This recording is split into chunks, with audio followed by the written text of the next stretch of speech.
2 दिना सर्प भगवान भी निकल आए कथा में। सच्चाई बताऊं आपको, वो जो भैया सांप पकड़ के ले जाते थे ना, वो एक भी बार सांप नहीं लेके गए यहां से। वो ऐसे ही पूरी जनता खड़ी हो जाती तो एक कपड़ा लाओ लाओ लाओ पकड़ो, ऐसे ही करके ले जाते, सब सोचते गए हो। बाहर जाके कपड़ा करते, बोले महाराज जी कुछ नहीं था वहां पे, बस ऐसे ही हम तो यूं ही कपड़ा उठा लाते थे, मैया अपने आप बैठ जाती थी सब। मैंने कहा वाह। देखो, कथा का अधिकार केवल मानवों को है। कोई जीव जंतु आ जाए, अभी कुकर आ जाए बाहर, सब भगा देंगे उसको। अभी एक बिल्ली दिखी मुझे पीछे, लोग उसको भी पकड़ रहे थे, इसको भगाओ। क्यों? कथा का अधिकार केवल मानव को है। और ये बात सत्य है कि कथा केवल मानव के लिए है। पर कई बार ये जो जीव जंतु है ना, इन्हें भी अपने पूर्व जन्म का कुछ पता होता है। अभी यहां से पहले बिसौली में कथा थी बदायूं, वहां 2 युगल कबूतर आते थे कथा में, और पूरी कथा सुनते थे बैठ करके। कितनी बार ऐसा दर्शन किया मैंने अपनी कथाओं में, और भी कथाओं में होता है, सबकी कथाओं में कुछ ना कुछ होता है कि एक जीव जरूर कहीं ना कहीं विराजता ही है, वो पूरी कथा श्रवण करता है, और आप कथा के बाद उसको ढूंढेंगे वो नहीं मिलेगा आपको। कोई उसके ऐसे अपराध बन गए होते हैं किसी जन्म में या किसी काल में, जिसके कारण वो भगवत कृपा से वंचित हो जाता है, तब कथा के माध्यम से ही उसकी सदगति होती है। तो कोई रहे होंगे जीव, वो सांप तो नहीं है, ये तो हमें पता है, वो सांप की मौसी हैं, छोटी सी छपकली जैसी होती हैं, वही आ जाती हैं, तो मैया सब खड़ी हो जाती हैं। तो 2 दिना तक केवल कपड़ा ही उठ के जा रहा था, और सब यूं चलो गो अब तो। वो गया ही नहीं था, वो अब भी वहीं बैठो है। हमको क्या 1 घंटा की कथा और है, हम तो कह के निकल जाएंगे। खूब आनंद आए, खूब सुख मिले। अब कथा 1 घंटा की बची है, हम क्रम पूरा कर देते हैं भागवत जी का, और फिर जो विश्राम में चर्चा करनी होगी करेंगे। ठाकुर जी ने महारास किया समस्त गोपियों के साथ। महारास का मतलब रास, अब हमने कल रस रास दोनों सुने, अब महारास 3 हो गए, रस रास महारास। तो रस मतलब भक्त प्रार्थना करे, भक्त प्रयास करे भगवत दर्शन का, वो रस है। ठाकुर जी प्रयास करें भक्त से मिलने का, वो रास है। पर जितने भक्त हैं वो सब एक समूह में इकट्ठे हो जाएं, उतने ही श्री कृष्ण प्रकट हो जाएं, ये महारास है। आप पहले दिन कथा सुनते हैं तो पहले दिन ऐसा आपको अनुभव हो सकता है कि महाराज जी कथा केवल महाराज जी, भगवत धाम वाले महाराज जी ने कथा कराई तो उनके लिए कथा कर रहे हैं। हमारे हापुड़ के कुछ वैष्णवों ने योगदान दिया, शायद महाराज जी उन्हीं के लिए ही कथा कर रहे हैं। पर आप दूसरे दिन, तीसरे दिन, चौथे दिन आएंगे तो आपको ऐसा लगने लगेगा नहीं महाराज जी तो मुझसे मेरे लिए ही कथा कर रहे हैं, ये तो मेरे ही अवगुण बता रहे हैं, ये मेरे ही सद्गुण बता रहे हैं, ये मुझको ही समझा रहे हैं, ये मेरे ही प्रश्न का उत्तर दे रहे हैं। ये 4 दिन में कथा जो मेरे पर आ जाती है ना, यही महारास है। इतने सारे लोग कथा में आते हैं, पर धीरे धीरे कथा सुनते सुनते ऐसा लगने लगता है ये कथा मेरे लिए हो रही है, मेरे प्रश्नों का उत्तर मिल रहा है। यही महारास है। जब ऐसा आपके मन में भाव आ जाए ठाकुर जी हम सबके लिए आए हैं, वो रास है। लेकिन जब लगे नहीं मेरे लिए आए हैं, वही महारास है। समूह में एक श्री कृष्ण वो रास, पर समूह में सबके श्री कृष्ण वो महारास। भगवान ने महारास किया, असंख्य गोपियां हो गईं, उतने ही श्री कृष्ण हो गए। महादेव श्री गोपेश्वर रूप धारण करके वृंदावन में पधारे। क्यों बने गोपी? गोपी का मतलब क्या है? जो अपनी 10 इंद्रियों से केवल कृष्ण को पाना चाहता है, जिसके नेत्र केवल श्री कृष्ण को देखें, जिसके कान केवल श्री कृष्ण को सुने, जिसकी जिह्वा केवल उनके अधरामृत का पान करे, जिसके हाथ केवल उनके कीर्तन में करताल बजावें, जिसके पैर केवल उनकी प्रदक्षिणा और उनके कीर्तन में नृत्य करें, जिसकी सर्वांगीण इंद्रियां केवल कृष्ण को चाहती हैं, उसी को ही गोपी कहते हैं। गोपी का मतलब कोई स्त्री नहीं है, कोई श्रृंगार वाली नहीं है।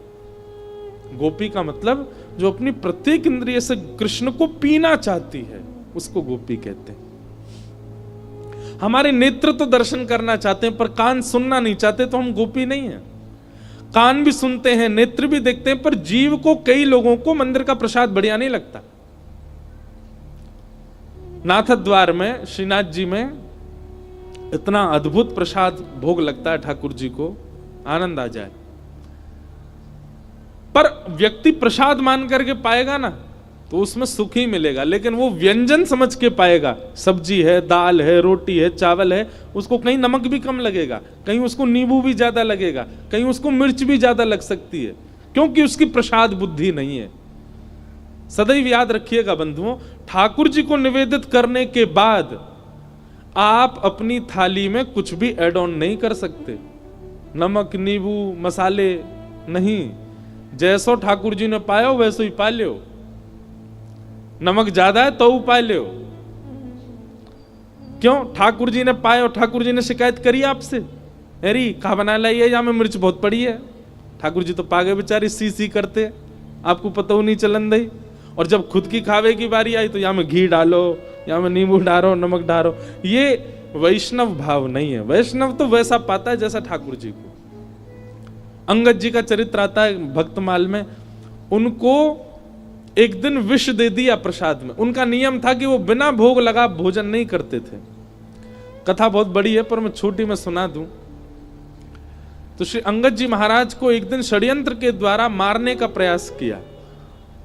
तो एक राजा ने, जिस घर में वो प्रसाद पाते थे, उन घर के लोगों को बहुत पैसा दे दिया। बोले आज अंगद जी आए, उनके भोजन में विष मिला देना, अंगद जी को पवाना। अंगद जी का नियम था कि वो रोज भोग लगवाते थे अपने नेत्रों के आगे, और जब प्रसाद हो जाता था तब पाते थे।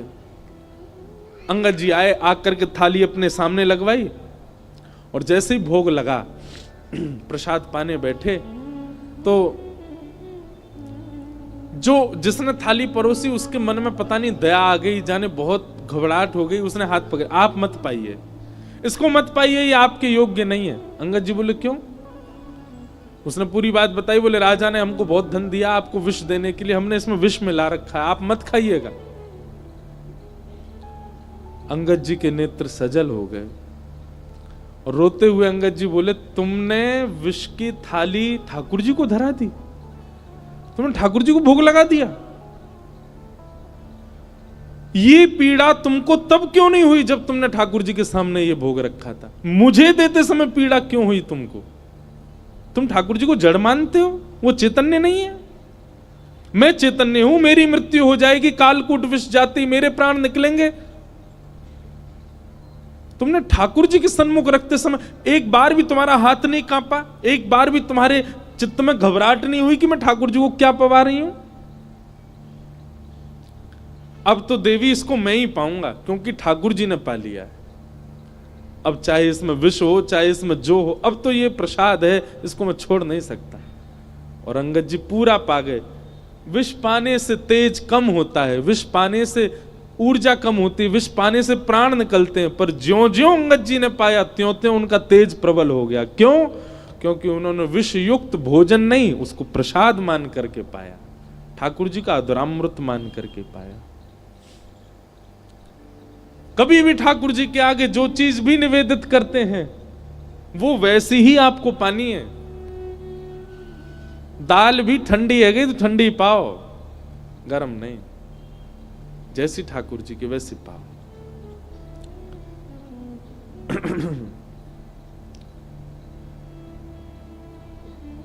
कई लोगों को दर्शन बहुत अच्छा लगता है, श्रवण अच्छा लगता है, पर उनको प्रसाद में चटोरे होते हैं, उनको यही मंदिर का नहीं पाएंगे, पाम बाहर लेंगे।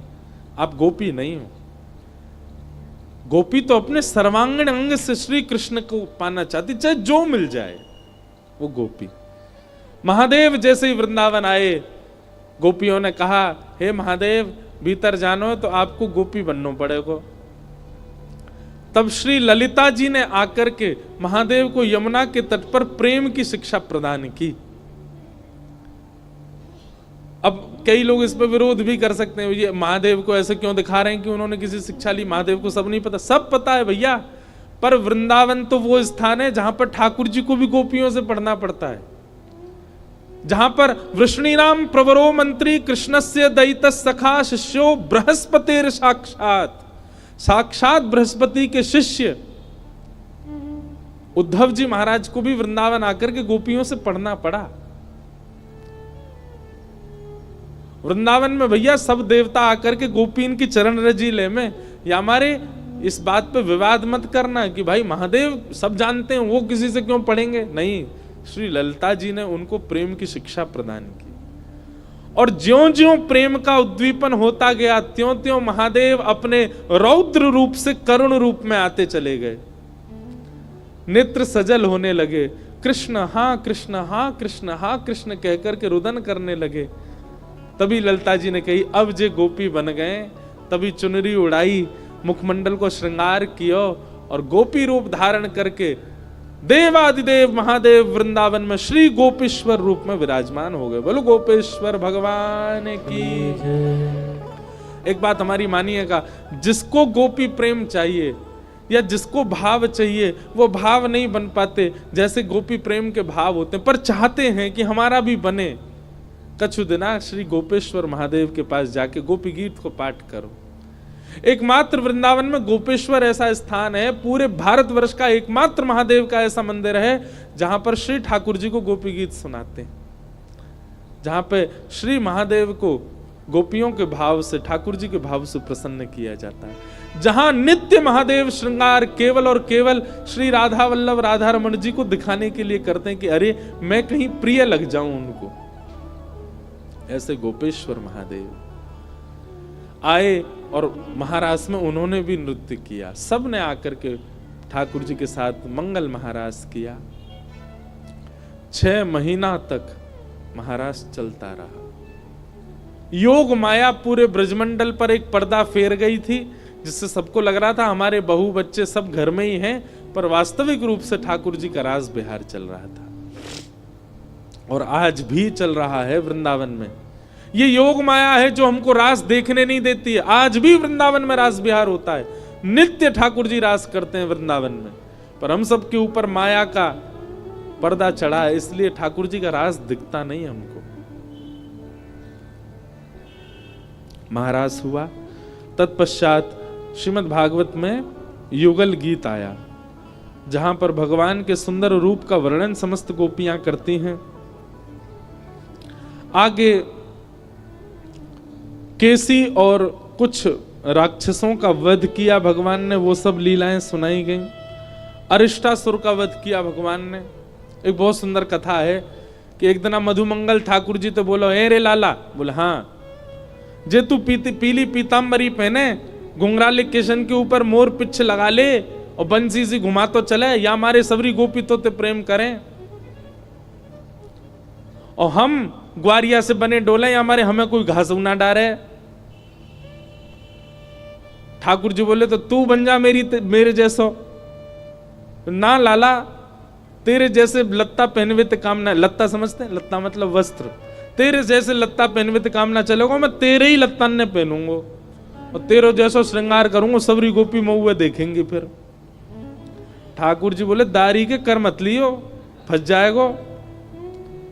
मधुमंगल बोलो ना ना, या के लत्तान में कछु जादू है। एक दिन ठाकुर जी यमुना स्नान के लिए गए मधुमंगल के साथ। भगवान ने अपने सारे वस्त्र उतारे, मोर पिच्छादी उतार दिए, घुंघराले केश खोल दिए और ठाकुर जी यमुना क्रीड़ा करने लगे। मधुमंगल बोलो जो बढ़िया समय, लाला भीतर नहा रहो, जाके लत्तान ने लेके मैं भाग जाऊं।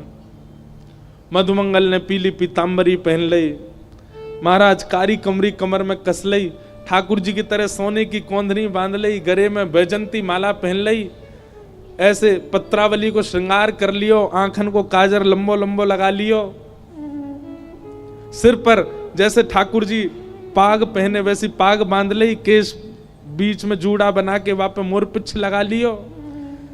ठाकुर जी कैसे खड़े हो, मैं कैसे, मधुमंगल है सब पता हो, ठाकुर जी पूरे दिन वही के संग रहे, टेढ़ी मेढ़ी सी चाल चले ठाकुर जी की जैसी बंसी बजावे।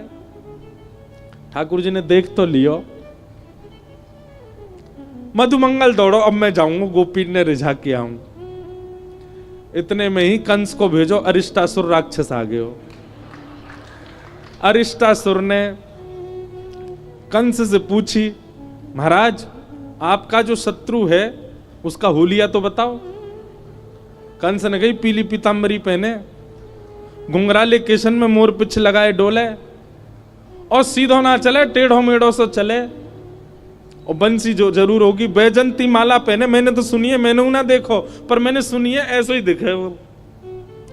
इतने में अरिष्टासुर सामने आकर के मधुमंगल के खड़ा है गयो, और जैसे ही वो मारवे दौड़ो महाराज मधुमंगल को, चौकड़ी मार के भागो मधुमंगल, लाला बचा कन्हैया बचाइयो, अरे देख जे राक्षस पड़ गो मेरे पीछे। ठाकुर जी बोले, ना तू ही लड़ ले आते, और पहन ले मेरे लत्तान ने। अरे सौगंध खा रहा हूं लाला, आज के बाद कबू तेरे लत्तान की ओर देखूंगा नहीं, पहनना तो बहुत दूर की बात, याते बचा मुझे। ठाकुर जी निकल के आ बाहर आए, एक मुष्टिक प्रहार से उसका वध कर दिया। मधुमंगल ने तुरंत ठाकुर जी के सबरे लत्ता उतार दिए। लाला तू लत्ता पहन के जावे तो गोपी रीझ है, हम पहनने तो राक्षस आ जाए। ठाकुर जी बोले, दारी के जाने ना है, हम जय जय हैं, हमारे लत्ता सबरे जय जय हैं। बोले, जय हो भैया, तू ही पहन के रख, हम पे ना पहनना, हम तो ऐसे ही ग्वारिया ही ठीक हैं। कोई बात ना, गोपी ना देखे, बूढ़ी बड़ी तो देखे ही ले हमें, वही तो ठीक है हम। ऐसी ठाकुर जी की मधुर लीला वृंदावन में चलती है। और एक दिन आया वो समय जिसकी किसी को प्रतीक्षा नहीं थी। कंस ने अक्रूर जी को भेजा कृष्ण और बलराम को लाने के लिए। नारद जी महाराज ने आकर के भगवान से कहा कि ठाकुर जी अब आप ब्रज में ही लीला करते रहेंगे कि आगे की द्वारिका लीला, मथुरा लीला, ये सब कैसे होंगी?